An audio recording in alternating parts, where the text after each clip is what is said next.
आज की इस खास वीडियो में हम बात करेंगे एक ऐसी किताब के बारे में जो आपके जीवन को बेहतर बनाने में मदद कर सकती है। जी हाँ, हम बात कर रहे हैं मास्टर योर इमोशंस की। यह किताब हमें सिखाती है कि कैसे हम अपने इमोशंस पर काबू पा सकते हैं और एक संतुलित व खुशहाल जीवन जी सकते हैं। कितनी बार ऐसा होता है कि हम अपने इमोशंस के कारण गलत फैसले ले लेते हैं या अपने रिश्तों में खटास ले आते हैं। इमोशंस हमारे जीवन का एक अहम हिस्सा है, लेकिन जब ये हमारे कंट्रोल से बाहर हो जाते हैं तो ये हमें और हमारे आसपास के लोगों को नुकसान पहुंचा सकते हैं। मास्टर योर इमोशंस न सिर्फ एक किताब है, बल्कि यह एक गाइड है जो आपको आपकी भावनाओं को समझने, पहचानने और उन पर नियंत्रण पाने की कला सिखाती है। इसमें आपको मिलेंगे प्रैक्टिकल टिप्स और स्ट्रैटेजीज जो आपको आपके दैनिक जीवन में मदद करेंगी। चाहे आप स्ट्रेस, एंजाइटी या डिप्रेशन से जूझ रहे हों या फिर आप अपने काम और पर्सनल लाइफ के बीच बैलेंस बनाना चाहते हों, यह किताब आपके लिए एक बेहतरीन टूल साबित हो सकती है। इस किताब की सबसे बड़ी खासियत यह है कि यह हमें सिखाती है कि कैसे हम अपने थॉट्स को पॉजिटिव डायरेक्शन में ले जा सकते हैं। अक्सर हम अपने नेगेटिव थॉट्स में फंस जाते हैं और इससे हमारा मूड और हमारी हेल्थ दोनों प्रभावित होती हैं। इस किताब में दी गई टेक्निक्स की मदद से हम अपने नेगेटिव थॉट्स को पहचान सकते हैं और उन्हें पॉजिटिव थॉट्स में बदल सकते हैं। तो अगर आप भी अपने इमोशंस को बेहतर तरीके से मैनेज करना चाहते हैं और अपने जीवन में एक पॉजिटिव चेंज लाना चाहते हैं, तो इस वीडियो को अंत तक जरूर देखें। हम आपको इस किताब के हर पहलू से रूबरू कराएंगे और बताएंगे कि कैसे आप इसे अपने जीवन में अप्लाई कर सकते हैं। वीडियो को लाइक करें, शेयर करें और अगर आपने अभी तक हमारे चैनल को सब्सक्राइब नहीं किया है तो जल्दी से सब्सक्राइब कर लें ताकि आप आगे भी ऐसी ही रोचक और ज्ञानवर्धक वीडियो देख सकें। चलिए अब बिना किसी देरी के शुरू करते हैं आज की इस शानदार किताब मास्टर योर इमोशंस की जर्नी और जानते हैं कि कैसे हम अपने इमोशंस के मास्टर बन सकते हैं। Chapter 1, how your survival mechanism affects your emotions. क्या आपने कभी सोचा है कि आपकी आज की जिंदगी आपके पूर्वजों की जिंदगी से कितनी अलग है? आज आपको खाने के लिए जंगल में जाकर जानवरों का शिकार करने की जरूरत नहीं पड़ती। बाजार में आप आसानी से अपनी जरूरत की चीजें खरीद सकते हैं। आपको किसी जंगली जानवर से छिपने या डरने की जरूरत भी नहीं है, क्योंकि अब वह आपके घर में घुसकर आपका शिकार नहीं कर सकता। लेकिन फिर भी आपके भीतर एक ऐसा प्राचीन सर्वाइवल मैकेनिज्म है जो कभी खत्म नहीं हुआ। जब आप किसी खतरे का सामना करते हैं तो यह मैकेनिज्म आपको भागने की ऊर्जा देता है और यही वजह है कि यह मैकेनिज्म नकारात्मक घटनाओं को सकारात्मक घटनाओं की तुलना में ज्यादा याद रखता है। जब आप अपने पूर्वजों के समय की बात सोचते हैं तो आपको समझ आता है कि उनके लिए नकारात्मक घटनाओं का मतलब जीवन और मृत्यु का मामला होता था। अगर कोई कबीला आपको अपनाने से इनकार कर देता तो आपके जीवित रहने के चांसेस बहुत कम हो जाते थे, क्योंकि तब कौन आपको जंगली जानवरों से बचाता और अपने खाने में हिस्सा देता। आज भले ही आपकी जान पर कोई खतरा ना हो, फिर भी नकारात्मक घटनाएं हमें भावनात्मक रूप से तकलीफ देती हैं। जब आपका बॉस आपको डांटता है तो आपको बुरा लगता है। जब आपका दोस्त आपसे बात करना बंद कर देता है तो आपको उदासी घेर लेती है। इस नकारात्मकता के झुकाव ने हमारे पूर्वजों को जिंदा रहने में मदद की थी, लेकिन आज यह हमारी मदद नहीं करता। अगर आपका बॉस आपके काम की आलोचना करता है या आपका दोस्त आपसे बात करना बंद कर देता है तो इससे आपकी जान नहीं जाएगी, लेकिन भावनात्मक दर्द एक ऐसी चीज है जो हमें गहराई से चोट पहुंचाती है। इससे बचने और खुश रहने के लिए आपको इस नकारात्मकता के झुकाव से सचेत होकर लड़ना होगा।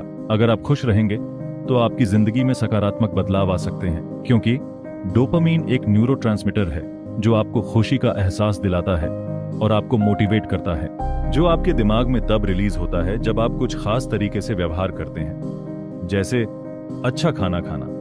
यह आपके प्लेजर सेंटर में जाकर आपको खुशी महसूस कराता है। लेकिन क्योंकि डोपामीन इंसान को अच्छा महसूस कराता है, कई लोग इसका दुरुपयोग करने लगते हैं, जैसे कि वे नॉनस्टॉप खाते रहते हैं या किसी चीज की लत का शिकार हो जाते हैं। किसी भी प्रकार की लत आपकी सेहत के लिए खतरनाक होती है। आपका मनोभाव ऐसा हो सकता है कि आपको मटेरियल चीजों से खुशी मिलती है। नई कार या नया फोन आपको वही खुशी देता है जो आप महसूस करना चाहते हैं, लेकिन इन चीजों की खुशी भी अस्थायी होती है। इसे हेडोनिक एडेप्टेशन कहते हैं। यह अस्थायी खुशी आपको कुछ समय के लिए खुश कर देती है, इसीलिए आप इसके पीछे भागते रहते हैं। हम सबके भीतर खुशी का एक स्तर होता है जो हर इंसान के लिए अलग अलग हो सकता है। कुछ लोग स्वाभाविक रूप से खुश रहते हैं और कुछ सामान्य। आपकी खुशी का स्तर तब बढ़ जाता है जब आप कुछ ऐसा करते हैं जो आपके डोपामाइन न्यूरोट्रांसमीटर को ट्रिगर करता है। अब फिर से नई कार या नए फोन का उदाहरण लेते हैं। जब आप इन्हें खरीदते हैं तो आपकी खुशी के स्तर में उछाल आता है, लेकिन बाद में यह वापस सामान्य स्तर पर आ जाता है। तो क्या इसका मतलब है कि आपको खुशी के पीछे नहीं भागना चाहिए क्योंकि यह हमेशा उच्च स्तर पर नहीं रहेगी? बिल्कुल नहीं। द हाउ ऑफ हैप्पीनेस की लेखिका सोनिया ल्यूबोमिर्स्की के अनुसार खुशी का एक फॉर्मूला होता है। आपकी खुशी का 50% आपके जीन्स से आता है, 40% आंतरिक कारकों के कारण होता है और सिर्फ 10% बाहरी कारकों से आता है, जैसे मटेरियल चीजें या प्रमोशन मिलना। इस खुशी के प्रतिशत से हमें यह सीखने की जरूरत है कि खुश होना हमारे ऊपर निर्भर करता है, न कि इस बात पर कि हमारे साथ क्या होता है। सच्ची खुशी तो हमारे भीतर से आती है। चैप्टर 2, भावनाओं की प्रकृति। हमारी भावनाओं को संभालना कभी कभी बहुत मुश्किल हो सकता है, खास तौर पर जब वे नकारात्मक हों। क्या आपने महसूस किया है कि जब आप गुस्से या हताशा से भर जाते हैं तो उन्हें तुरंत नियंत्रित करना लगभग असंभव सा लगता है? चाहे आप कितनी भी कोशिश कर लें, ये भावनाएं अक्सर आपकी पकड़ से बाहर हो जाती हैं। लेकिन अच्छी खबर यह है कि इन भावनाओं को संभालना संभव है। इसके लिए आपको बस यह समझने की जरूरत है कि ये भावनाएं अस्थायी होती हैं। जैसे कि पेनेलोपी की कहानी लें, वह सुबह देर से उठती है और उसके बाद उसे सब कुछ जल्दबाजी में करना पड़ता है। जल्दी से नहाना, नाश्ता करना और काम पर दौड़ना, इस सब के बीच वह चिड़चिड़ापन और तनाव महसूस करती है। भले ही वह खुद से कहे कि उसे शांत रहना चाहिए, यह तरीका अक्सर काम नहीं करता। इसके बजाय पेनेलोपी खुद को अपनी भावनाओं से अलग करने की कोशिश कर सकती है। भावनाओं को स्वीकारें और आगे बढ़ें। हाँ, आज का दिन जिस तरह से शुरू हुआ उससे मुझे चिड़चिड़ाहट हो रही है, लेकिन यह भावना धीरे धीरे दूर हो जाएगी और मैं फिर से अच्छा महसूस करूंगी। यह समझना कि भावनाएं आती जाती रहती हैं एक महत्वपूर्ण सबक है। जो आप अभी महसूस कर रहे हैं वह हमेशा के लिए नहीं रहेगा। नकारात्मक भावनाओं का महत्व। नकारात्मक भावनाएं हमेशा बुरी नहीं होती। इन्हें बेकार समझना ठीक नहीं है। कई बार ये भावनाएं आपके लिए प्रेरणा का कारण बनती हैं। हार की भावना आपको अगली बार और अधिक मेहनत करने के लिए प्रेरित करती है। किसी प्रियजन को खोने का दर्द आपको उन लोगों की कद्र करना सिखाता है जो आपके जीवन में अभी भी मौजूद हैं। अगर आप अभी भी नकारात्मक भावनाओं से निपटने में संघर्ष कर रहे हैं तो उस समय को याद करें जब आपने पहले भी ऐसी ही भावनाओं का अनुभव किया था। आपने उस चुनौतीपूर्ण स्थिति का सामना किया और उसे पार किया। चाहे आप कितना भी बुरा महसूस कर रहे हों, यह जानना जरूरी है कि यह भावना भी गुजर जाएगी। स्वस्थ मानसिकता अपनाएं। नकारात्मक भावनाओं से निपटने का एक और स्वस्थ तरीका यह है कि याद रखें, यह आपको परिभाषित नहीं करती। अगर आप उदास महसूस कर रहे हैं तो इसका मतलब यह नहीं है कि आप डिप्रेशन में हैं, और इसका यह भी मतलब नहीं है कि आप एक असफल व्यक्ति हैं। जो आप अभी महसूस कर रहे हैं वह आपकी पहचान को कमतर नहीं करता। खुद को खुश रखने के लिए सक्रिय रूप से एक सकारात्मक दृष्टिकोण अपनाना होगा।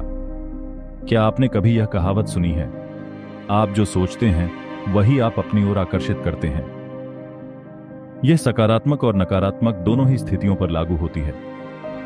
कल्पना कीजिए कि आप किसी बुरी स्थिति में हैं। जिस परीक्षा के लिए आपने इतनी मेहनत की थी उसमें आप असफल हो गए और आपकी स्कॉलरशिप एप्लीकेशन भी रिजेक्ट हो गई। यह घटनाएं आपको आपके जीवन के बाकी हिस्सों पर ध्यान केंद्रित करने के लिए मजबूर कर सकती हैं। जो गलत हो रहा है आप उसे महसूस कर सकते हैं। आपको लग सकता है कि आपका वेट बढ़ रहा है, कोई आपको पसंद नहीं करता और आप अकेले व उदास महसूस कर रहे हैं। नेगेटिविटी को खुद पर हावी होने देना बहुत आसान होता है, लेकिन जो भावना आप पर हावी हो रही है उससे खुद को आजाद करना जरूरी है। जैसा कि हमने पहले भी कहा, जब आपको कोई भावना महसूस हो तो आपको उसके बारे में अवेयर होना चाहिए।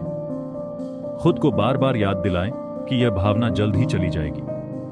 यह आपको अपनी भावनाओं और उन्हें ट्रिगर करने वाली चीजों को समझने में मदद करेगा। आइए इसे एक उदाहरण से समझते हैं। सोफिया को एहसास हुआ कि गलती करने से उसे गुस्सा आता है।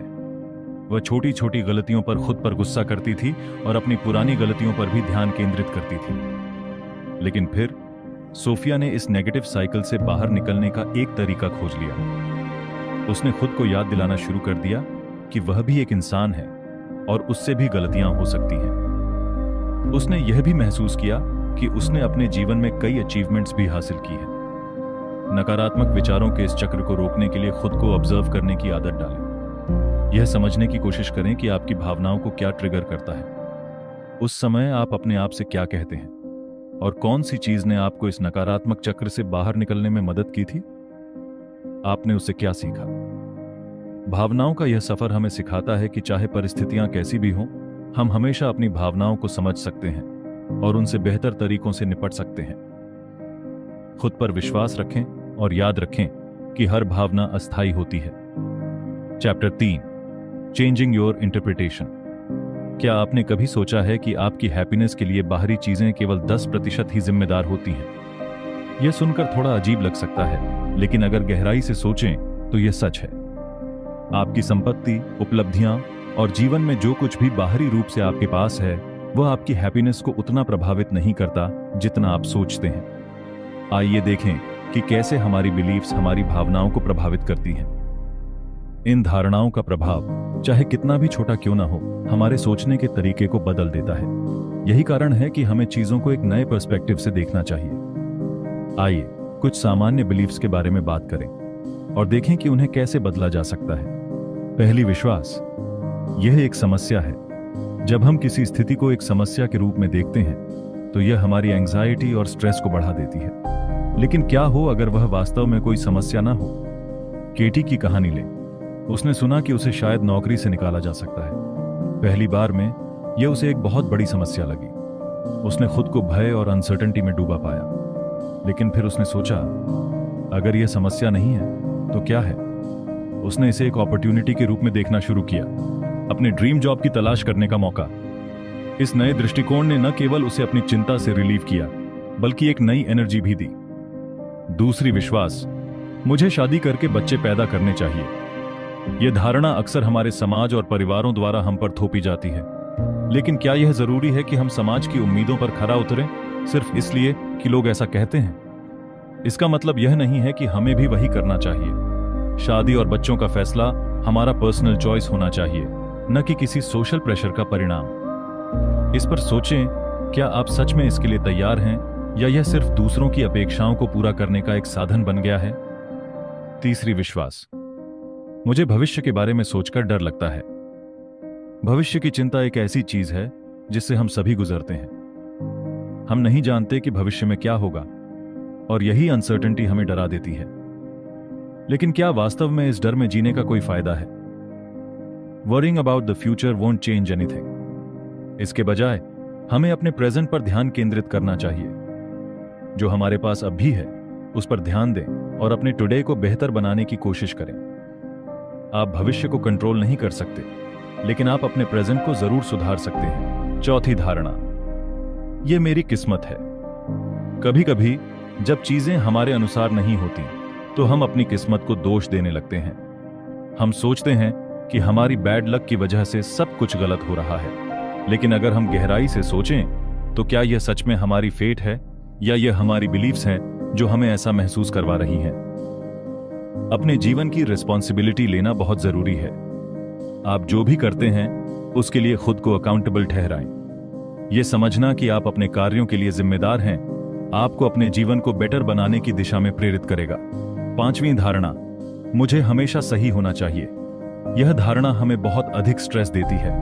हम सोचते हैं कि हमें हर स्थिति में सही होना चाहिए और अगर हम गलत होते हैं तो यह हमारी फेलियर का प्रमाण है। लेकिन क्या यह सच है? Making mistakes is human nature. हम सभी गलतियां करते हैं और यही गलतियां हमें सिखाती हैं। खुद पर इतना कठोर न बने, अपनी गलतियों से सीखें और आगे बढ़ें। छठवीं धारणा, मैं दूसरों को खुश करना चाहता हूं। हम में से कई लोग दूसरों को खुश करने की कोशिश में अपनी हैप्पीनेस को नजरअंदाज कर देते हैं। हम सोचते हैं कि अगर हम दूसरों को हैप्पी करेंगे तो हम भी हैप्पी रहेंगे। लेकिन क्या यह हमेशा सच होता है? अपनी खुशी को प्रायोरिटी देना सीखें। दूसरों की खुशी जरूरी है, लेकिन अपनी हैप्पीनेस की कीमत पर नहीं। सातवीं धारणा, मैं कुछ नहीं बदल सकता। यह धारणा हमें डिमोटिवेट कर सकती है। हम सोचते हैं कि हम अपनी परिस्थितियों को बदलने के लिए कुछ नहीं कर सकते, लेकिन यह सच नहीं है। आप अपने जीवन में बहुत कुछ बदल सकते हैं if you change your mindset. आप अपनी परिस्थितियों को कंट्रोल नहीं कर सकते, लेकिन आप अपनी रिएक्शन को जरूर नियंत्रित कर सकते हैं। यही चीज तय करती है कि आप हैप्पी रहेंगे या सैड। इन सभी धारणाओं को बदलने का मतलब है कि आप अपने जीवन को एक नए पर्सपेक्टिव से देखना शुरू कर रहे हैं। जब आप अपनी थिंकिंग बदलते हैं तो आपकी भावनाएं भी बदलने लगती हैं। चैप्टर 4, अपनी भावनाओं को छोड़ना। क्या आप जानते हैं कि अगर आपको सच में हैप्पी रहना है तो अपनी भावनाओं को सप्रेस करके रखना कितना नुकसानदायक हो सकता है? गुस्सा, कड़वाहट और अन्य नेगेटिव इमोशंस आपके मानसिक और भावनात्मक हेल्थ को धीरे धीरे नुकसान पहुंचा सकते हैं। इससे पहले के चैप्टर्स में हम इन चीजों पर चर्चा कर चुके हैं और यह बताने की जरूरत नहीं कि ये भावनाएं हमारे बॉडी पर भी असर डालती हैं। याद करें कि जब आपको एंगर आता है तो आपके शरीर में क्या होता है। हार्ट रेट बढ़ जाती है, हाथों में पसीना आ जाता है, शरीर गर्म महसूस करने लगता है, किसी भी चीज पर फोकस करना मुश्किल हो जाता है। इसलिए यह बेहद जरूरी है कि हम अपनी भावनाओं को बॉटल अप न करें। स्टेप 1, अपनी भावनाओं को खुद से अलग करके देखें। जब पेनी के बॉस ने तीसरी बार उसके काम में सुधार की बात कही तो उसने खुद को बहुत स्टूपिड महसूस किया। उसे लगा जैसे वह इस नौकरी और पद के लायक ही नहीं। यह एक नॉर्मल रिएक्शन थी, लेकिन पेनी ने तय किया कि वह इस भावना को खुद पर हावी नहीं होने देगी। स्टेप 2, खुद से पॉजिटिव बातें करें। उसने खुद से कहा, मुझे बेवकूफ जैसा महसूस हो रहा है, लेकिन मैं बेवकूफ नहीं हूं। यह सोचने में बहुत बड़ा अंतर होता है कि हम अपनी भावनाओं को खुद से जोड़कर देखते हैं या उन्हें एक अलग चीज के रूप में। पेनी ने खुद को नेगेटिव सेल्फ टॉक करने से भी रोका। जब भी उसे ऐसा महसूस होता, वह उन पलों को याद करती जब उसने खुद को स्ट्रांग और केपेबल महसूस किया था। अपनी भावनाओं को समझना और उन्हें जाने देना, लेकिन उसने यह सोचकर खुद को और अधिक नेगेटिव इमोशंस में घेरने से बचाया। स्टेप 1, अपनी भावनाओं को एक लेबल दें। भावनाओं को एक ऐसी चीज के रूप में समझें जो अस्थायी होती है, जैसे कपड़े। आप उन्हें पहनते हैं और फिर बदल भी लेते हैं। आपकी इमोशंस आपको परिभाषित नहीं करती। पेनी की तरह अपनी भावनाओं को देखने का तरीका बदलें। उदाहरण के लिए, मैं दुखी हूं कहने की बजाय कहें, मुझे दुख महसूस हो रहा है। यह छोटा सा बदलाव आपके और आपकी भावनाओं के बीच डिस्टेंस पैदा करता है, जिससे उनसे बाहर निकलना आसान हो जाता है। स्टेप 2, अपनी भावनाओं को पकड़े मत रखें, उन्हें जाने दें। यह समझना जरूरी है कि हम 2 कारणों से अपनी भावनाओं पर निर्भर हो जाते हैं। हम अपनी ही कहानियों को और मजबूत करते हैं। जब हम सैड होते हैं तो हम और अधिक सैड महसूस करना चाहते हैं। यह दुख की बात है कि ज्यादातर लोग खुद को तकलीफ पहुंचाने की प्रवृत्ति रखते हैं। हमें लगता है कि हम अपनी भावनाओं के बिना अधूरे हैं, लेकिन क्या यह सच है? जब तक हम खुद को अपनी भावनाओं से जोड़ते रहेंगे, तब तक हम डिस्टर्ब्ड रहेंगे। स्टेप 3, अपने आत्म मूल्य को पहचानें। एमिली को अक्सर एम्प्टीनेस महसूस होता था। वह अपने दोस्तों और सहकर्मियों की तुलना में खुद को फेलियर समझती थी। जब उसने देखा कि वे अपने पर्सनल माइलस्टोन्स हासिल कर रहे हैं, तो उसे उनसे जेलसी होने लगी। एमिली ने डेली गोल्स की एक टू डू लिस्ट बनाई ताकि वह खुद पर प्राउड महसूस कर सके। उसने उन गोल्स को हटा दिया जो एक दिन में पूरे करना असंभव थे। जैसे उसने अपनी हेल्थ सुधारने के लिए 1 घंटे की जॉगिंग का लक्ष्य रखा। अपनी भावनाओं को जाने देना, द सेडोना मेथड, लेकिन 1 घंटे की जॉगिंग को सफलतापूर्वक पूरा करने के लिए नियमित अभ्यास की जरूरत थी। जब वह अपने लक्ष्य को पूरा नहीं कर पाई तो उसे लगा कि वह किसी लायक नहीं है। यह सोच उसे और अधिक नेगेटिव महसूस करा रही थी। इसलिए उसने तय किया कि वह अपनी भावनाओं को पकड़कर नहीं रखेगी। उसने अपने डेली गोल्स को अचीवेबल बनाया और अब उसे स्ट्रेस महसूस नहीं होता था। सबसे महत्वपूर्ण बात यह थी कि एमिली को अपने माइलस्टोन्स हासिल करने से कॉन्फिडेंस आने लगा। स्टेप 4, द सेडोना मेथड सीखें। द सेडोना मेथड हेल डवॉस्किन की किताब का एक कॉन्सेप्ट है जो आपको 3 डिफरेंट वेज से अपनी भावनाओं को रिलीज करने में मदद कर सकता है। अपनी भावनाओं को पकड़ो मत। नेगेटिव इमोशंस को कभी भी पकड़कर नहीं रखना चाहिए, उन्हें जाने दो। उन भावनाओं को अपनी लाइफ में स्पेस दो। इससे आप जो महसूस कर रहे हैं उसे एक्सेप्ट कर पाते हैं, लेकिन उनसे अटैच्ड नहीं होते। अपनी भावनाओं को वेलकम करो, बिना किसी जजमेंट के अपनी भावनाओं को एक्सेप्ट करें। जब आप उन्हें क्लोजली ऑब्जर्व करेंगे तो जान पाएंगे कि ये भावनाएं आखिर आ कहां से रही हैं। द सेडोना मेथड के 5 साधारण चरण। चरण 1, एक खास भावना पर फोकस करें। यह जरूरी नहीं कि वह भावना बहुत डीप हो। यह कोई सिंपल भावना भी हो सकती है, जैसे लंबी लाइन देखकर चिढ़ महसूस करना। स्टेप 2 और 3, खुद से यह सवाल पूछें। यह आपके चुने गए अप्रोच पर निर्भर करता है। पहला तरीका, क्या मैं इस भावना को जाने दे सकता हूं? क्या मैं इस भावना को जाने दूंगा? दूसरा तरीका, क्या मैं इस भावना को यहां रहने दे सकता हूं?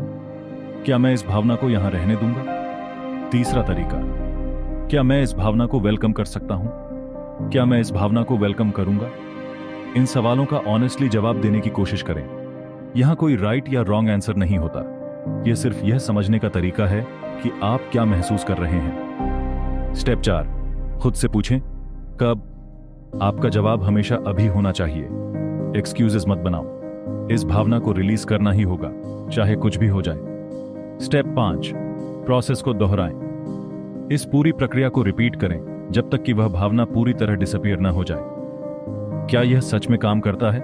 द सेडोना मेथड सुनने में जितना सिंपल लगता है उतना ही पावरफुल भी है। हो सकता है कि आपको इस प्रोसेस पर शुरुआत में भरोसा ना हो, लेकिन इसे ट्राई करने में कोई नुकसान नहीं है। डेली प्रैक्टिस से आप अपनी भावनाओं के मास्टर बन सकते हैं। इस अध्याय की सीख, यह चैप्टर हमें सिखाता है कि हमारे इमोशंस के साथ हमारा रिलेशनशिप कितना इंपॉर्टेंट है। जब हम उन्हें लेट गो करना सीखते हैं तो हम खुद को एक नई फ्रीडम और हैप्पीनेस में पाते हैं। अपने लाइफ को बेहतर बनाने के लिए अननेसेसरी इमोशंस को लेट गो करें और न्यू बिगिनिंग की ओर बढ़ें। Chapter 5, how emotions can guide you in the right direction. Emotions हमारी लाइफ का हिस्सा है। कभी हल्की फुल्की हैप्पीनेस, कभी गहरा सैडनेस और कभी ऐसा एंगर जो हार्ट बीट्स को तेज कर देता है। लेकिन क्या आपने कभी सोचा है कि यह इमोशन सिर्फ फीलिंगलेस सिस्टम्स भी हो सकते हैं? हैरियट की कहानी सुनिए। वह हमेशा स्ट्रेस में रहती थी। उसे अपने वर्क, रिलेशनशिप्स और यहां तक कि अपनी अचीवमेंट्स से भी खुशी नहीं मिलती थी। हर दिन एक बर्डन की तरह महसूस होता था। फिर एक दिन उसने एक बड़ा कदम उठाया। उसने अपना सिटी बदलने का फैसला किया। यह उसकी लाइफ का सबसे राइट डिसीजन साबित हुआ। अब हर नई सुबह उसे एक्साइटमेंट से भर देती थी। वह स्मॉल मोमेंट्स में भी हैप्पीनेस ढूंढने लगी। कभी किसी पार्क में बैठकर बर्ड्स को निहारती, तो कभी किसी कैफे में बैठकर अपनी पसंदीदा कॉफी का स्वाद लेती। हैरियट ने अपने इमोशंस को समझा और वह चेंज किया, जिसने उसकी लाइफ को एक नई दिशा दी। इस कहानी से हमें यह सीख मिलती है, अगर उसने अपने इमोशंस को अनदेखा कर दिया होता तो शायद वह कभी इस चेंज के बारे में सोच भी नहीं पाती। आपके इमोशंस आपको क्या सिखाते हैं? यह समझना जरूरी है कि हमारे इमोशंस हमें कुछ बताना चाहते हैं। जब आप किसी चीज से अपसेट या सैड होते हैं तो यह एक सिग्नल हो सकता है कि आपकी लाइफ में कुछ चेंज करने की जरूरत है। सेल्फ अवेयरनेस यानी खुद को पहचानना और अपने इमोशंस को समझना एक पावरफुल स्किल है। यह आपको यह देखने की ताकत देता है कि आप क्या महसूस कर रहे हैं और क्यों। जिम डेथमर और डायना चैपमैन की book the 15 commitments of conscious leadership इस बारे में बहुत कुछ सिखाती है। वे बताते हैं कि आप अपने इमोशंस को एक सिंपल तरीके से समझ सकते हैं। अ लाइन अबव और बिलो लाइन से ऊपर, पॉजिटिविटी एंड ग्रैटिट्यूड। जब आप लाइन से ऊपर होते हैं तो आप अपने इमोशंस और एक्शंस के प्रति अवेयर होते हैं। आपके अंदर पॉजिटिविटी होती है और आप चीजों को ग्रैटिट्यूड के साथ देखते हैं। अगर कोई आपसे कुछ कहता है तो आप उसे ध्यान से सुनते हैं और उसके विचारों की कद्र करते हैं। आप अपने इमोशंस को महसूस करते हैं, उन्हें स्वीकार करते हैं और उनकी रिस्पॉन्सिबिलिटी लेते हैं। लाइन से नीचे, नेगेटिविटी एंड रेजिस्टेंस। जब आप लाइन से नीचे होते हैं तो आप खुद में और दूसरों में कमियां ढूंढते हैं। आर्ग्यूमेंट्स, गॉसिप और उन लोगों को इग्नोर करना जिनकी राय आपसे अलग है, ये नीचे होने के संकेत हैं। आप अपने इमोशंस से जूझते हैं और उन्हें कंट्रोल करना मुश्किल हो जाता है। हर बार जब आप किसी इमोशन को महसूस करें, खुद से एक सवाल करें, क्या यह इमोशन लाइन के ऊपर है या नीचे? यह सवाल आपको यह समझने में मदद करेगा कि आपको अपने इमोशंस को कैसे हैंडल करना है। इमोशंस को रिलीज करना क्यों जरूरी है? अगर आप खुद को लाइन से नीचे पाते हैं तो इसका मतलब है कि आपको अपने इमोशंस को जाने देना चाहिए। उन्हें पकड़कर रखने का कोई फायदा नहीं है, बल्कि उन्हें समझकर स्वीकार करके और फिर जाने देकर आप अपने लिए नई पॉसिबिलिटीज खोल सकते हैं। हमारे इमोशंस हमें हमेशा कुछ सिखाते हैं। हैप्पीनेस हमें दिखाती है कि हम किस चीज को सबसे ज्यादा वैल्यू करते हैं। एंगर हमें बताता है कि हमारी बाउंड्रीज क्या हैं। सैडनेस हमें याद दिलाती है कि हमें हीलिंग की जरूरत है। अगर आप अपने इमोशंस को सही से समझें तो यह आपकी लाइफ को एक नई डायरेक्शन में ले जा सकते हैं। हैरियट ने अपने इमोशंस को सुना, समझा और अपने जीवन में वह चेंज किया जो उसकी हैप्पीनेस का कारण बना। आपकी लाइफ में भी ऐसे मोमेंट्स आएंगे। जब भी आपको लगे कि आप स्टक हो गए हैं, अपने इमोशंस की सुनिए। हो सकता है वे आपको नई राह दिखा रहे हों। Chapter 6, recording your emotions. हमारे इमोशंस, ये वे सेंसेशंस हैं जो हमारी लाइफ के हर पहलू को टच करते हैं। कभी हम हैप्पीनेस से झूम उठते हैं, कभी सैडनेस हमें घेर लेती है, लेकिन क्या आपने कभी सोचा है कि अगर हम अपने इमोशंस को रिकॉर्ड करें और ध्यान से समझें तो यह हमारी लाइफ को बेहतर बना सकते हैं। इमोशंस को रिकॉर्ड करने का मकसद क्या है? इमोशंस को रिकॉर्ड करने का मकसद सिर्फ यह नहीं है कि आप अपनी फीलिंग्स का हिसाब रखें, बल्कि यह एक कोशिश है समझने की कि आप अपने पॉजिटिव इमोशंस को कैसे बढ़ा सकते हैं और नेगेटिव इमोशंस को कैसे हैंडल कर सकते हैं। एक हफ्ते का भावनात्मक डायरी, इससे पहले कि आप इस यात्रा पर निकलें, आपको अपनी वर्तमान भावनात्मक स्थिति को जानना होगा। आइए एक वीक के लिए अपनी फीलिंग्स को ट्रैक करें। 1 का मतलब सबसे खराब दिन, 10 का मतलब बेहतर से भी बेहतर दिन। हर दिन लिखिए, क्या आपने हैप्पीनेस महसूस की? क्या आपको गुस्सा आया? क्या सैडनेस ने आपको घेर लिया? वीक के अंत में अपनी पूरी वीक की इमोशंस का टोटल स्कोर निकालें। अपने नेगेटिव इमोशंस को समझें, लेकिन यहां पर रुकना नहीं है। खुद से कुछ सवाल पूछें। आपने कौन कौन से नेगेटिव इमोशंस महसूस किए? क्या ये इमोशंस किसी खास इवेंट से जुड़े थे? क्या आपने इन्हें सही तरह से इंटरप्रेट किया, या ये सिर्फ टेम्पररी रिएक्शंस थे? नेगेटिव इमोशंस को हैंडल करना, जब हम किसी नेगेटिव इमोशन को महसूस करते हैं तो हमारा पहला रिएक्शन उसे दूर करने का होता है। कभी हम डीप ब्रीदिंग लेते हैं, कभी हम किसी से बात करके अपना मन हल्का करते हैं, और कभी कभी हम इसे इग्नोर कर देते हैं, उम्मीद करते हुए कि यह अपने आप चला जाएगा। अगली बार जब आप किसी नेगेटिव इमोशन का सामना करेंगे तो आप उससे बचने के लिए क्या कर सकते हैं? क्या आप उस इमोशन को पहचानेंगे, उसे समझेंगे और फिर उससे निपटने के लिए एक बेहतर तरीका अपनाएंगे? जब आप अपने इमोशंस को रिकॉर्ड करते हैं तो आप 2 अहम चीजें हासिल करते हैं। सेल्फ अवेयरनेस बढ़ती है। आप जान पाते हैं कि किस दिन आपका मूड कैसा था और क्यों। इससे आपको अपने पॉजिटिव मूड को मेंटेन रखने में मदद मिलती है। आप अपने लिए वह छोटी छोटी खुशियां ढूंढने लगते हैं जो आपकी लाइफ को खूबसूरत बनाती हैं। नेगेटिव इमोशंस को हैंडल करना आसान होता है। जब आप जानते हैं कि आपको क्या परेशान कर रहा है तो आप उसे बेहतर तरीके से मैनेज कर सकते हैं। आप अपने लिए ऐसे तरीके ढूंढ सकते हैं जो आपको नेगेटिव इमोशंस से छुटकारा दिलाएं और हैप्पीनेस की ओर ले जाएं। अपने इमोशंस को रिकॉर्ड करना एक सिंपल एक्टिविटी लग सकती है, लेकिन इसका असर गहरा होता है। यह आपको खुद से जुड़ने का एक मौका देता है। यह आपको सिखाता है कि आपकी फीलिंग्स सिर्फ एक पल की बात नहीं है, बल्कि यह आपकी लाइफ का एक अहम हिस्सा है। जब आप अपने इमोशंस को रिकॉर्ड करते हैं तो आप खुद को बेहतर तरीके से समझते हैं। आप जान पाते हैं कि किस चीज से आपको खुशी मिलती है और किससे दुख।